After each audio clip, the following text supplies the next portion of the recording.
अंतरिक्ष में इसरो ने सफलतापूर्वक छोड़ा रॉकेट। लॉन्च हुआ मोबाइल सिग्नल बढ़ाने वाला सैटेलाइट। गांवों में भी मिलेगा तेज स्पीड वाला इंटरनेट।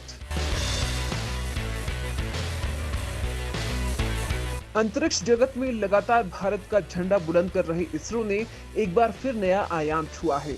इसरो ने कोरोना महामारी के बीच पीएसएलवी C-50 को लॉन्च किया है। इस रॉकेट ने देश के धांसू संचार उपग्रह CMS-01 को इसके निर्धारित जियोसिंक्रोनस ट्रांसफर ऑर्बिट में पहुंचा दिया है।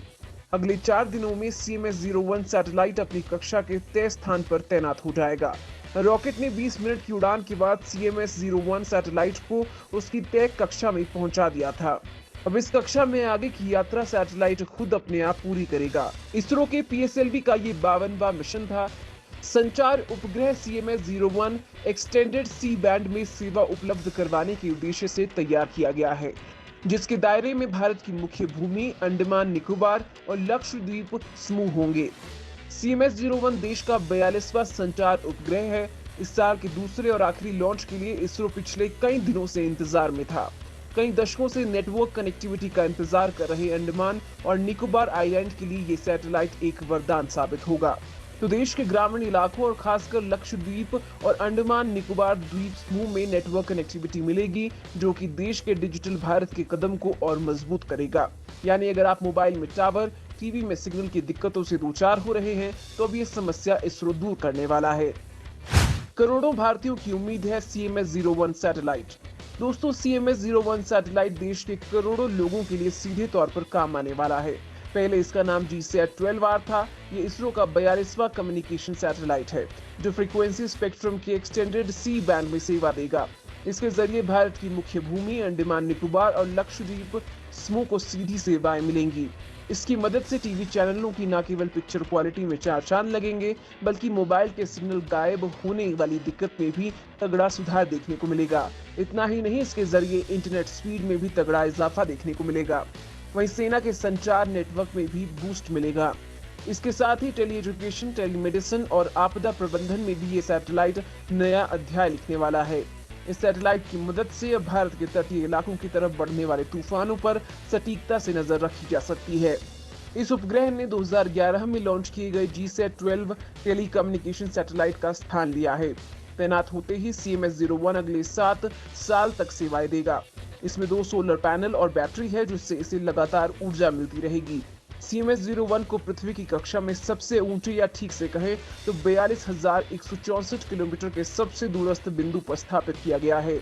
इस कक्षा में पूरी तरह से स्थापित होने पर यह सैटेलाइट पृथ्वी के चारों तरफ उसी की गति से घूमेगा और पृथ्वी से देखे जाने पर आकाश में एक जगह खड़े होने का भ्रम देगी। पोलर सैटेलाइट लॉन्च व्हीकल यानी PSLV इसरो का सबसे भरोसेमंद लॉन्च व्हीकल है, जिसके जरिए इसरो ने अब तक कई रिकॉर्ड बनाए हैं। इसके जरिए ही भारतीय वैज्ञानिक सैटेलाइट को उसके ऑर्बिट में लॉन्च किया जाता है। ये एक 4 फेज इंजन वाला ऐसा रॉकेट है जो ठोस और तरल ईंधन के साथ 6 बूस्टर मोटर से संचालित किया जाता है और शुरुआती उड़ान के दौरान गति देने के लिए पहले चरण पर स्ट्रैप होता है।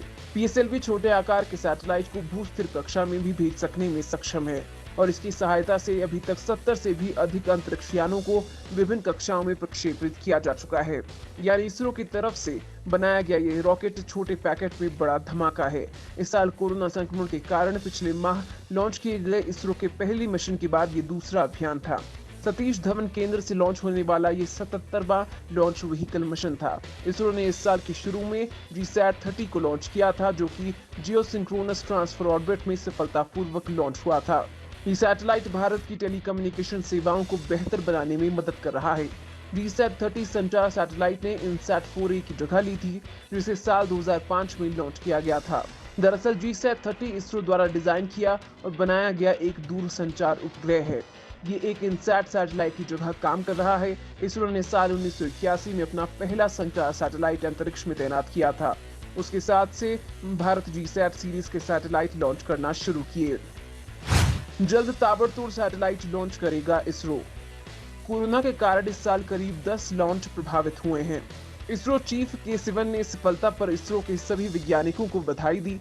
साथ ही ये भी बताया कि इसरो के वैज्ञानिक दिन रात आदित्य L1 मिशन पर भी जान लगा रहे हैं, जो भारत का सूरज तक पहुंचने का मिशन है। वहीं इसरो बहुत जल्द चंद्रयान 3 और गगनयान मिशन लॉन्च करने वाला है। इतना ही नहीं, इसरो 2 और सैटेलाइट GISAT-1 और माइक्रोसैट लॉन्च के लिए भी तैयार है, जो कि अब अगले साल की शुरुआत में लॉन्च किए जाएंगे।